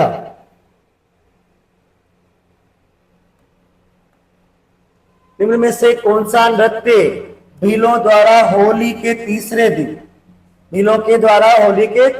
किया जाता है? तो अभी ये नृत्य है आपका नेजा नृत्य। कौन सा नृत्य है ये? नेजा नृत्य। कब किया जा रहा है? होली के तीसरे दिन किया जाता है। तो ये नृत्य भील स्त्री और पुरुषों के द्वारा किया जाता है। भील स्त्री और पुरुषों के द्वारा किया जाता है। जब इनमें एक डंडा डाल लेते हैं और उस डंडे पर लटका देते हैं एक नारियल। तो ये जो नारियल होता है इस नारियल को इस नृत्य में नेजा कहते हैं। और फिर अब क्या करते हैं, ये जो महिलाएं होती हैं क्या करती हैं, ये महिलाएं इस डंडे को घेर कर खड़ी हो जाती हैं और अभी इस नेजे को यानी इस नारियल को एक पुरुष तोड़ने आता है। एक एक करके आएंगे नाचते नाचते, तो ये महिलाएं उनको रोकती हैं, पीटती हैं, नोचती हैं, कुछ भी करेगी, डंडा मारेगी, कुछ भी करेगी। तो इस प्रकार से नेजा नृत्य होली के तीसरे दिन किया जाता है। अब भीलों की बात कर रहे हैं तो भीलों के अन्य बहुत सारे नृत्य हैं। अभी एक नृत्य तो ये हो गया इनका, जिसका नाम क्या है आपका, नेजा नृत्य। इसके बाद एक नृत्य है इनका गेर नृत्य, बहुत इंपॉर्टेंट नृत्य, गेर नृत्य। दूसरा नृत्य कौन सा है इनका, गेर नृत्य।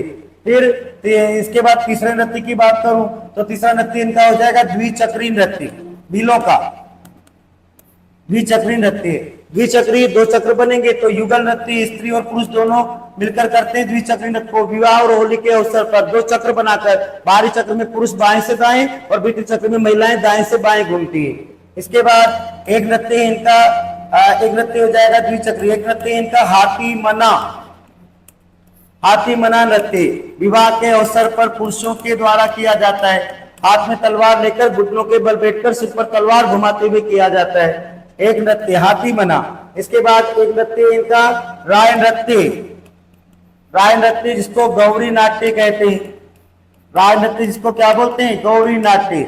तो राय नृत्य या गौरी नाट्य अभी एक लोक नाट्य जो सबसे प्राचीन लोक नाट्य, सभी लोक नाट्य का इसको सिरमौर भी कहते हैं। और ये लोक नाट्य भाद्रपद माह में केड़ा देवी की भोपे की आज्ञा से प्रारंभ होता है और अश्विन माह के 40 दिनों तक चलता है। और इसमें अब ये केवल पुरुष कलाकार भाग लेते हैं। और ये जो नृत्य है इसमें भगवान शिव पार्वती और भस्मासुर नामक राक्षस की कथा का मंचन किया जाता है। महिलाएं बैठी बैठी हाथ में मेहंदी लगाती हैं जिसे मृगा कहते हैं। इसी नृत्य के दौरान मिट्टी का एक हाथी बनाया जाता है जिसे इस नाट्य के समापन पर पानी में विसर्जित करते हैं, जिसे दलावन बलावन की परंपरा भी कहा जाता है। और इसके बाद इस नृत्य में जो भगवान शिव बनता है उसको कहते हैं बुढ़िया, जो माता पार्वती और भगवान विष्णु का प्रतीक बनता है उसको राया कहते हैं। कविता करने वाला झामटिया कहलाता है। और जो जोकर होता है, हंसाने वाला जो पात्र होता है वो कहलाता है खड़कड़िया।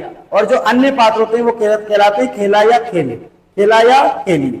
इसके अलावा अभी गए इस जनजाति का एक नृत्य है रमणी नृत्य। कौन सा नृत्य है? रमणी नृत्य। इसके बाद ये नृत्य हो गया, नेजा नृत्य हो गया, 1 2 3 4 5 6। इसके बाद रमणी नृत्य। इसके बाद इनका कौन सा नृत्य है? इनका नृत्य एक युद्ध नृत्य। एक कौन सा नृत्य है इनका? युद्ध नृत्य। होली के अवसर पर हाथ में तलवार और डंडे लेकर नगरी लड़ाई का प्रदर्शन करते हुए नृत्य किया जाता है, युद्ध नृत्य। तो ये इनके कुछ प्रमुख से नृत्य हैं। ध्यान रखना, भीलों के नृत्य। इनका एक नृत्य और बताया जाता है वेरीहाल नृत्य। भीलों का एक नृत्य और है जिसका नाम क्या है? वेरीहाल नृत्य। ध्यान देना, होली के तीसरे दिन किया जाने वाला नृत्य कौन सा है? भीलों का प्रमुख नृत्य, इसका क्या नाम है? नेजा। ठीक है ना? तो ये नेजा नृत्य, जिसका मतलब होता है नारियल। नारियल को नेजा कहते हैं। स्त्री और पुरुषों के द्वारा ये नृत्य किया जाता है।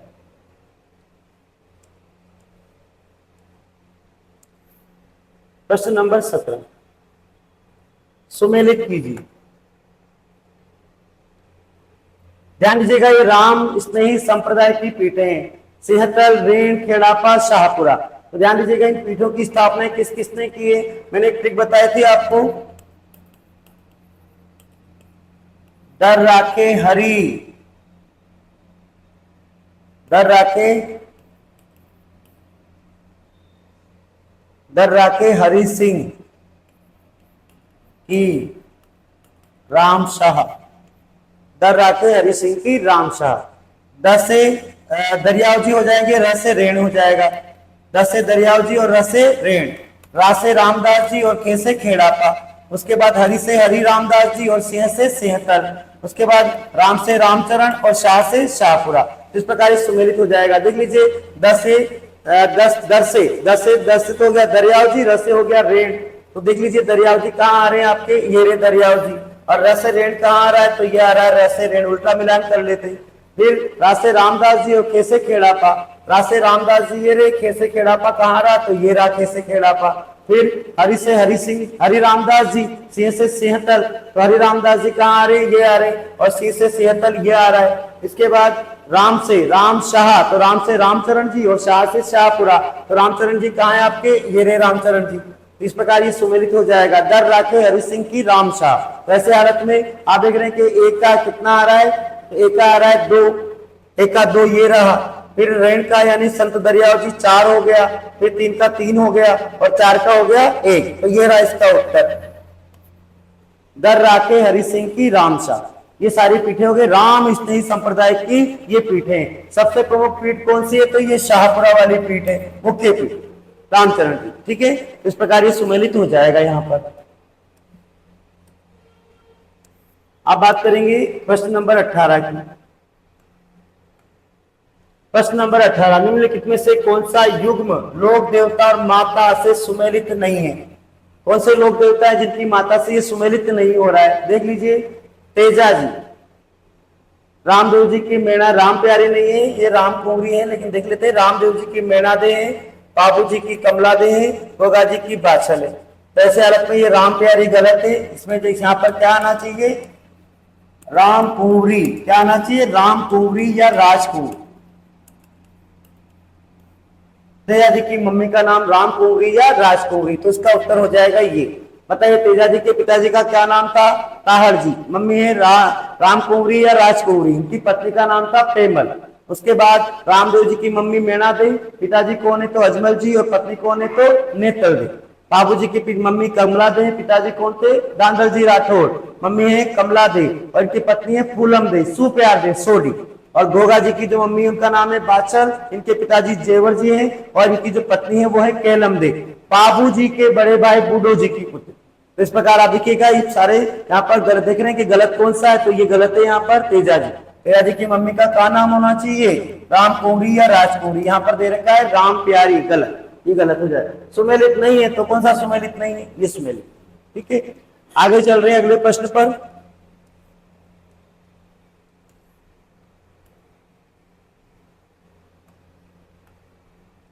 किस लोक देवता की पत्नी उनकी मृत्यु के बाद सती हो गई?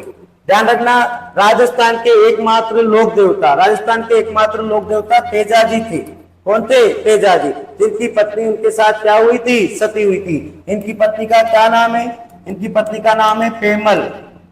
पेमल दे रामचंद्र जी की पुत्री, पनेर के रहने वाले रामचंद्र जी उनकी पुत्री पेमल दे से दया जी का विवाह हुआ था। तो दया जी अपनी पत्नी पेमल को लेने गए थे। उसी समय लाचा गुजरी की गायों को, किसकी गाय थी? लाचा गुजरी की गायों को, लाचा गुजरी जिसको हीरा गुजरी कहते हैं, लाचा गुजरी जिसको हीरा भी कहा जाता है, कि गायों को चुरा कर ले गए थे कुछ लोग। तो ऐसे हालत में तेजाजी ने उनसे युद्ध किया था और इस लाचा गुजरी की गायों की रक्षा करते समय तेजाजी को सुरसुरा नामक गांव में तेजादशमी के दिन, सुरसुरा का नामक गांव में तेजादशमी के दिन सांप ने डसा था। इसी कारण तेजाजी की मृत्यु हुई थी और उसके बाद इनकी मृत्यु का समाचार इनकी घोड़ी लीलड़ ने घर पहुंचाया था। तब तेजाजी की पत्नी पेमल देवी तेजाजी के साथ सती हुई थी। तो राजस्थान के एकमात्र लोक देवता जिनकी पत्नी उनके साथ सती हुई थी वो कौन है? तो वो है आपके कौन? तेजाजी।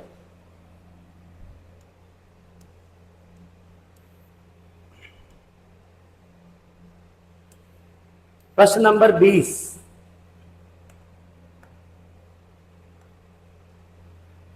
निम्न में से किस लोक देवी को थार की वैष्णो देवी कहा जाता है?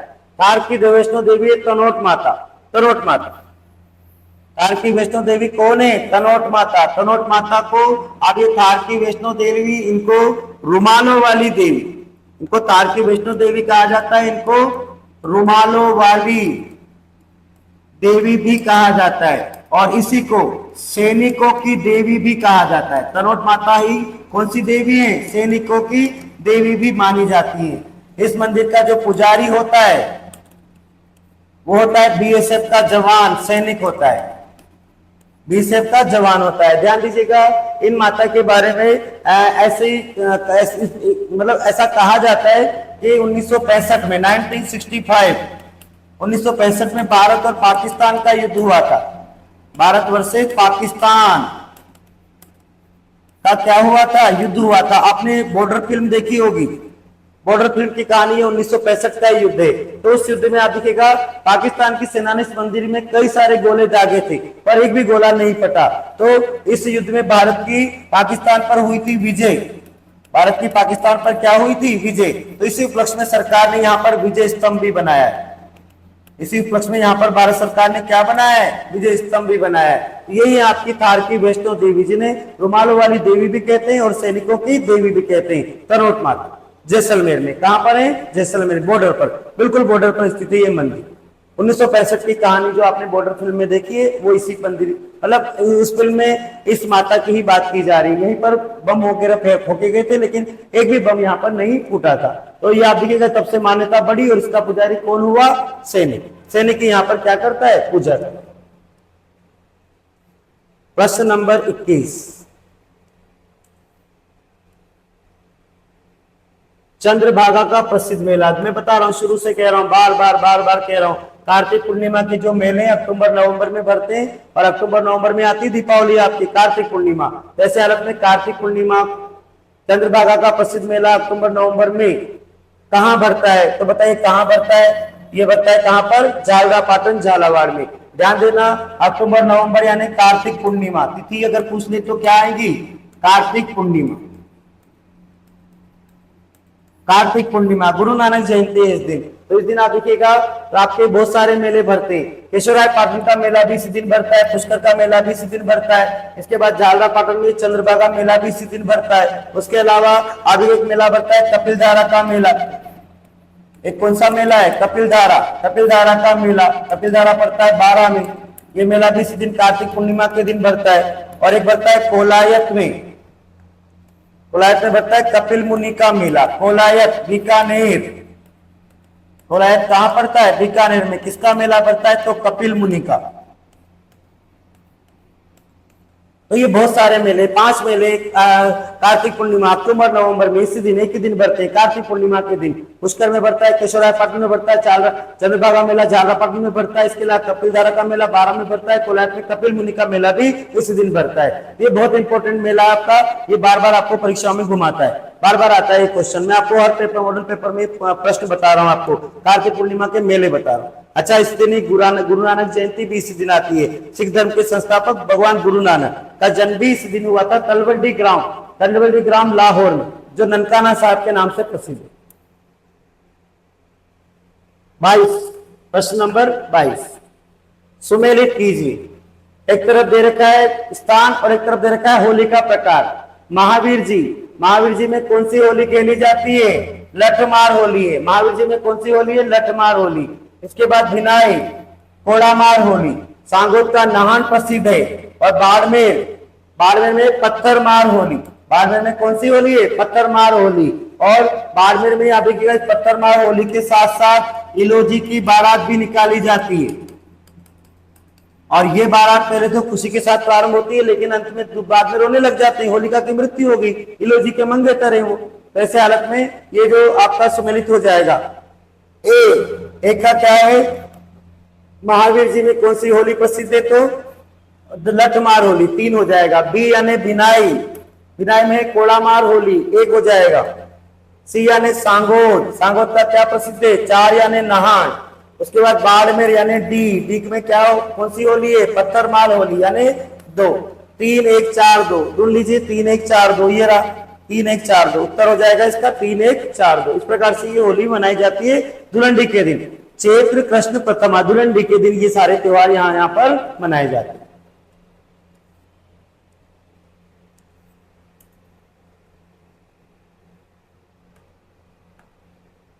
सुमेलित नहीं है। कौन सा त्योहार सुमेलित नहीं है? एक तरफ दे रखा है त्योहार का नाम, दूसरी तरफ दे रखा है इसकी तिथि। तो आप देखिएगा ऊप छठ भाद्रपद कृष्ण षष्ठी को मनाई जाती है हल षष्ठी के रूप में, जिसे आप चंदन षष्ठी व्रत भी कहते हैं। भगवान बलराम का जन्मदिन। गणगौर चैत्र शुक्ल तृतीया, बिल्कुल ठीक है। चैत्र शुक्ल तृतीया को गणगौर मनाई जाती है। गण भगवान शिव और गौर माता पार्वती का प्रतीक है। ईसर और ईसरी, तो ऐसे हालत में बिना ईसर की गणगौर चैत्र शुक्ल चतुर्थी को जैसलमेर में, और गुलाबी गणगौर निकाली जाती है नाथद्वारा में चैत्र शुक्ल पंचमी को। गुल्ला महोत्सव श्रावण शुक्ल तृतीया नहीं, श्रावण शुक्ल तृतीया को तो छोटी तीज आती है। गुल्ला महोत्सव मनाया जाता है, ये मनाया जाता है चैत्र कृष्ण अष्टमी को।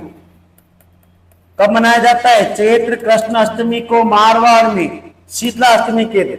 और फूलडोल महोत्सव चैत्र कृष्ण प्रतिपदा से पंचमी तक कहां पर मनाया जाता है? तो शाहपुरा में मनाया जाता है।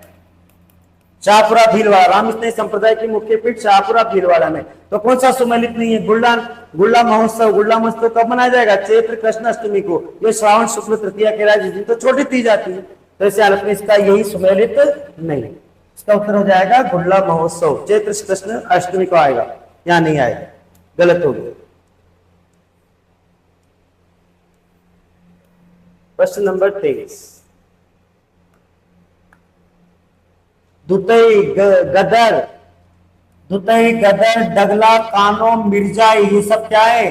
तो अभी ये सब ये अंगरखी के प्रकार है। सब क्या है? ये अंगरखी के प्रकार। अंगरखी समझते हो? अंगरखी जिसे बुक्तरी भी कहते हैं। अंगरखी जिसको ये क्या बोलते हैं? बुक्तरी। पुरुषों के द्वारा छाती ढकने के लिए शर्ट, हम शर्ट पहनते हैं ना, इस टाइप से, ये अंगरखी है। इसको दुतई भी कहते हैं, गदर भी कहते हैं, डगला भी कहते हैं, कानो भी कहते हैं, मिर्जा भी कहते हैं और बुक्तरी भी कहते हैं। और इसे क्या बोलते हैं? हम अंगरखी। और हमारी भाषा में हम इसको क्या बोलते हैं? कमीज, शर्ट। ये पुरुषों के द्वारा पहनी जाती है। ध्यान रखना इस प्रश्न का।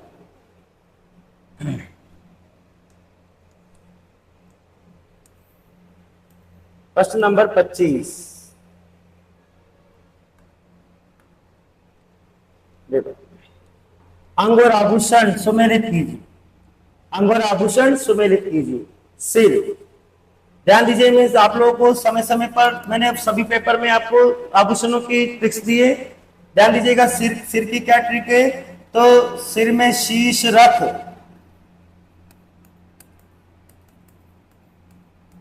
सिर में शीश रख बोर ही सूट करेगा। सिर में शीश रख बोर ही सूट करेगा। अब ये सिर के आभूषण है सारे, तो कौन कौन से हैं? मेहमंद, शीश फूल, रकड़ी, बोर या बोरला, ठीकड़ा, सुआ बलको, टिकला, ये सारे आभूषण किसके? सिर के आभूषण है। यहाँ पर सिर का पूछ रहा है, ढूंढ लो इसमें से। कनकटी नहीं है, रिमझोल नहीं है, हसली, मेहमंद, ये रहा।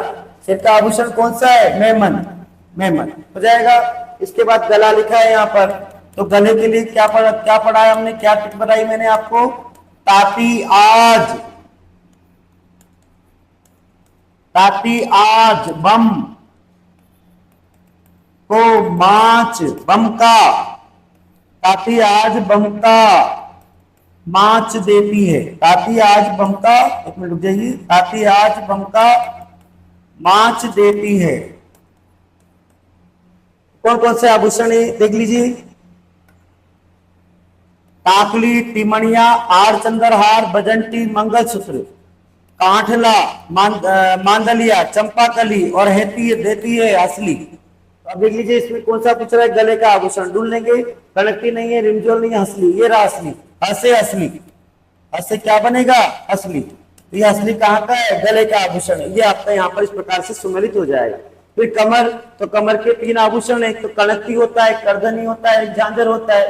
तो ये कमर के सीधे सीधे आभूषण हो जाएंगे, कनकटी। इसके बाद पैर, तो पैर के लिए आपने क्या लिखा था, हीरा पाजी ने तनो आंवला तुड़वाकर, तनो आंवला तुड़वाकर पायल के घर भिजवाया, पायल के घर भिजवाया। अब कौन कौन से आभूषण है इसमें, तो देख लीजिए कौन कौन से हैं। देखिएगा यहाँ पर आ रहा है हीरा मणि, हीरा से हीरा मणि, पाजी से पाजे, नेवर या नेवरी हो जाएगा, ने से टनको से टनका हो जाए, टनो से टनका हो जाएगा। आंवला, आंवला याद रखना एक कला होता है जो हाथ में भी आता है, पांव में भी आता है। इसके बाद तुड़वाकर, तोड़ा या तोड़िया। पायल आप जानते हैं कैसे कड़ा हो जाएगा, वैसे घुंघरू हो जाएगा, और ऐसे हो जाएगा रिमझोल, रिमझोल या रमझोल। तो आप देखिए यहाँ पर क्या देखा, रिमझोल, ये दे रखा है रिमझोल। किसका आभूषण है, ये पैरों का आभूषण है। इस प्रकार ये सुमेलित हो जाएगा। देख लीजिए कैसे सुमेलित हुआ। एक का आ गया सिर का क्या है, मेमन, यानी एक का हो जाएगा आपका 4, 4 यहाँ पर है। फिर गले का हंसली हो जाएगा, यानी बी का हो जाएगा 3, बी का हो गया 3 यहाँ पर। फिर कमर यानी कनकटी, कमर का कनकटी हो जाएगा 1, ये रहा 1, 4 3 2 1, ये रहा उत्तर इसका।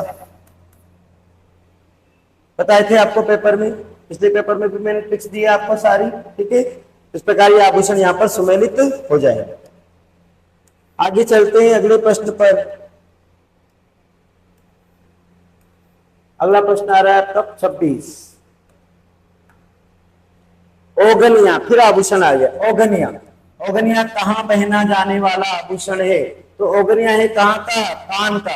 क्या बताया था कान के लिए, बोलिए, सॉफ्ट है बीजेपी के कर्ण की टोकरियां, सॉफ्ट है बीजेपी के कर्ण की टोकरियां। बताया था आपको आभूषण, कान के आभूषण बताए थे। क्या क्या हो जाएगा, ऐसे सुरलिया, ओ से ओगनिया या ओखरी, ओगनिया या ओखरी। एफ से फूल हो जाएगा, टी से टोटी हो जाएगा, बी से हो जाएगा बाली बारी बेसरी, बाली बारी और बेसरी। ध्यान दीजिएगा, क्षमा कीजिएगा, बी से बाली, बी से क्या हो जाएगा, बाली। उसके बाद जैसे झुमका या जेला, बी से पत्ती हो जाएगी, कर्ण से कर्णफूल हो जाएगा। इसके बाद टोकरियां आप जानते हैं, तो यहाँ पर क्या पूछ रहे हैं, ओगनिया, ओगनिया, ये रहा ओ से ओगनिया या ओखरी। तो ये कहाँ पहना जा रहा है, कान में पहना जा रहा है। कहाँ पहना जा रहा है, कान का आभूषण है ये, ठीक है। ये हो जाएगा आपका कान का आभूषण। ओगनिया कहाँ का है, तो कान का, जिसे ओखरी भी कहते हैं। ओगनिया जिसे आप क्या बोलते हैं, ओखरी, कंफ्यूज मत होना बिल्कुल भी। ओगनिया को ओखरी भी बोलते हैं, ओगनिया या ओखरी एक ही बात है। तो ये कहां पर पहना जा रहा है, महिलाओं के द्वारा कान में पहना जाता है। प्रश्न नंबर 27। भीलों में छेड़ा फाड़ना, छेड़ा फाड़ना क्या है, छेड़ा फाड़ना है तलाक। भीलों में छेड़ा फाड़ना क्या बोलते हैं, तलाक बोलेंगे। ध्यान रखना, मीणाओं में भी तलाक को क्या बोलते हैं, छेड़ा फाड़ना कहते हैं। इसके बाद गरासिया, गरासिया जनजाति में क्या बोलते हैं, छेड़ा छूट या सेटा सूट कहते हैं, छेड़ा छूट या सेटा सूट। और मीणा में भी छेड़ा फाड़ना और भीलों में भी तलाक को क्या बोलेंगे, छेड़ा फाड़ना बोलेंगे। इस प्रकार हो जाएगा ये तलाक।